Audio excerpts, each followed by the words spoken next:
హావ్యస్ today మనం మే 3 2025 సంబంధించి current affair discuss చేయబోతున్నాం. సో దానికంటే ముందు ఒక ఇంపార్టెంట్ ఇష్యూ ఏంటంటే మనకి నైస్ సంస్థ ఇది వచ్చేసి మనకు పల్నాడు జిల్లా నాదెండ్ల మండలం మైనంపాడులో ఉంది. సో ఈ విద్యా సంస్థ 2025 సంబంధించి విద్యా సంవత్సరానికి అనాథ ఆర్ఫనైజ్ పిల్లలకి దరఖాస్తులు ఆహ్వానిస్తుంది. సో 5th 6th క్లాసుల్లో వీళ్ళకి ఇప్పుడు తీసుకుంటున్నారన్నమాట. అయితే దీంట్లో ఆర్ఫన్స్ సెమీ ఆర్ఫన్స్ తీసుకుంటున్నారు. ఫస్ట్ వచ్చేసి తల్లిదండ్రులు ఇద్దరిని కోల్పోయిన వారికి ఫస్ట్ ప్రిఫరెన్స్ ఇస్తారు. సెకండ్ వచ్చేసి తల్లిని కోల్పోయిన వారికి, థర్డ్ వచ్చేసి తండ్రిని కోల్పోయిన వారికి ప్రిఫరెన్స్ ఇస్తారన్నమాట. సో ఎవరైనా మీ విలేలో కానీ మీ చుట్టుపక్కల కానీ పేదవారు ఉండి వాళ్ళు ఆర్ఫన్ కానీ సెమీ ఆర్ఫన్ అయి ఉంటే మీరు ఈ నెంబర్కి కాల్ చేసి వాళ్ళని మీరు చేర్పించే అవకాశం మీకు ఉంటుంది. సో కొన్నిసార్లు జస్ట్ ఇన్ఫర్మేషన్ పాస్ చేయడం వల్ల కూడా మనకి ఎవరికైనా కొందరికి హెల్ప్ జరిగే అవకాశం ఉంటుంది. Thank you.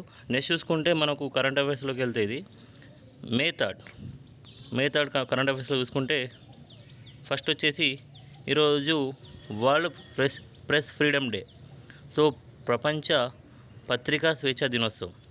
ఈ 2025 సంబంధించి థీమ్ ఏంటంటే reporting in the Brave new world, the impact of artificial intelligence on press freedom and media.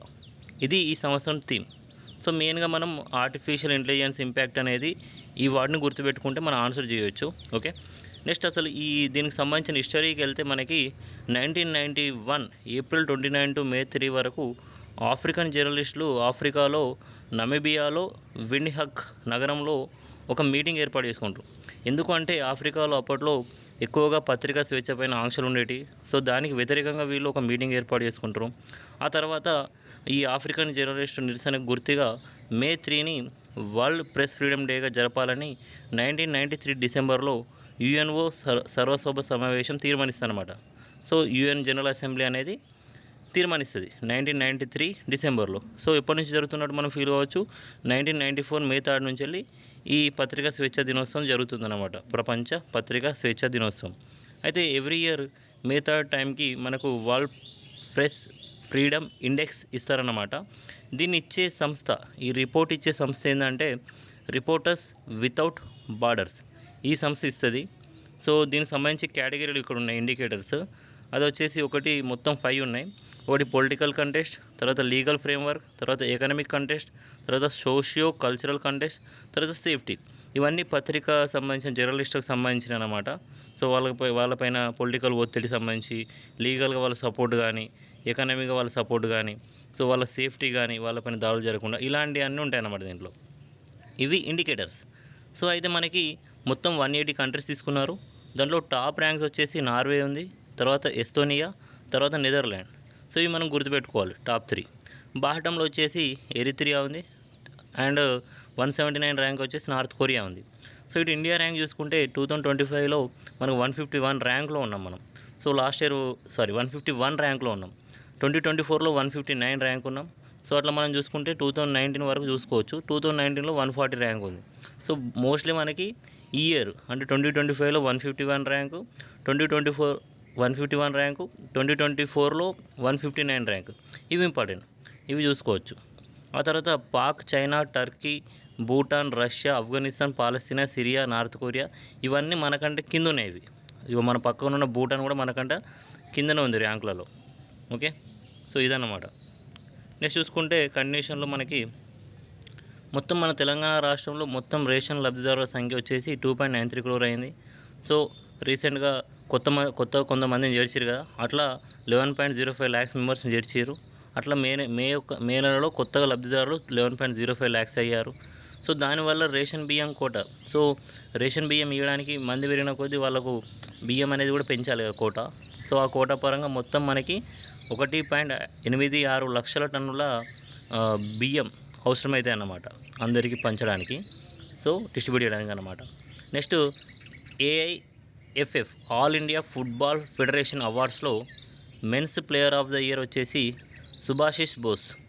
ఈయనే మోహన్ బగాన్ టీం. సో రీసెంట్గా వాళ్ళు దీనికి ISL లీగ్ గెలిచిరన్నమాట, ఇండియన్ సూపర్ లీగ్. ఇది ఫుట్బాల్ సంబంధించింది. ఇవి దీంట్లో కొన్ని టీంలు ఉంటాయి, ఇట్లనే మోహన్ బగాన్ అని, ఈస్ట్ బెంగాల్ అట్లా. So men's player of the award వచ్చేసి సుభాషిష్ బోస్కి వచ్చింది. Women's player of the award వచ్చేసి సౌమ్య గుగ్లోత్కి వచ్చింది.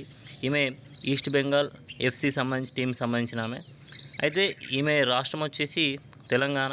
సో ఏఐఎఫ్ ఉత్తమ క్రీడాకారిణి అవార్డు అందుకున్న తొలి తెలంగాణ అమ్మాయి సౌమ్య. అయితే పురుషుల్లో ఉత్తమ క్రీడాకారుడు అవార్డు అందుకున్న సుభాషిష్ బోస్, ఈయనే మోహన్ బగాన్ టీం ఐఎస్ఎల్ లీగ్తో పాటు లీగ్ విన్నర్ గెలుచుకోవడానికి కీలక పాత్ర పోషించారన్నమాట. ఓకే, ఐఎస్ఎల్ లీగ్ విన్నర్ షీల్డ్ 2 గెలుచుకోవడానికి ఈయనే కీలక పాత్ర పోషించింది. కాబట్టి ఈ సుభాషిష్ బోస్కి men's player of the award వచ్చింది. నెక్స్ట్ ఒక ఆర్టికల్ వచ్చింది. ఆ ఆర్టికల్ గురించి అన్నమాట. మన దేశంలో వైద్య ఖర్చులో 69% మందులకు. సో మన హాస్పిటల్కి వెళ్తే మందులకే 69% పైసలు ఖర్చు పెడతాం అన్నట్టు. సో చౌక ధరలకే మందులను అందుబాటులోకి తీసుకురావడానికి కేంద్రం 2008లో జన ఔషధి పథకాన్ని తీసుకొచ్చింది.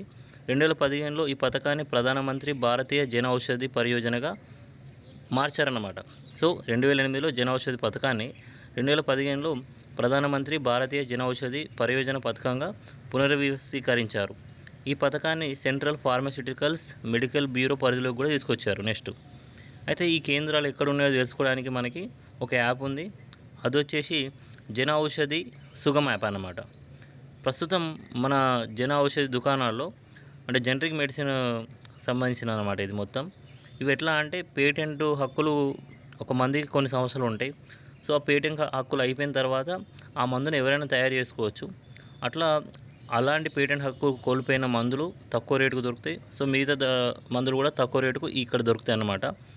ప్రజెంట్ అయితే 2047 రకాల మందులు, 300 రకాల చికిత్సా వస్తువులు ఉంటాయి కదా, ఆ వస్తువులు మొత్తం ఇక్కడ మనకు జన ఔషధి దుకాణంలో దొరుకుతాయి అన్నమాట. నెక్స్ట్ చూసుకుంటే మనకు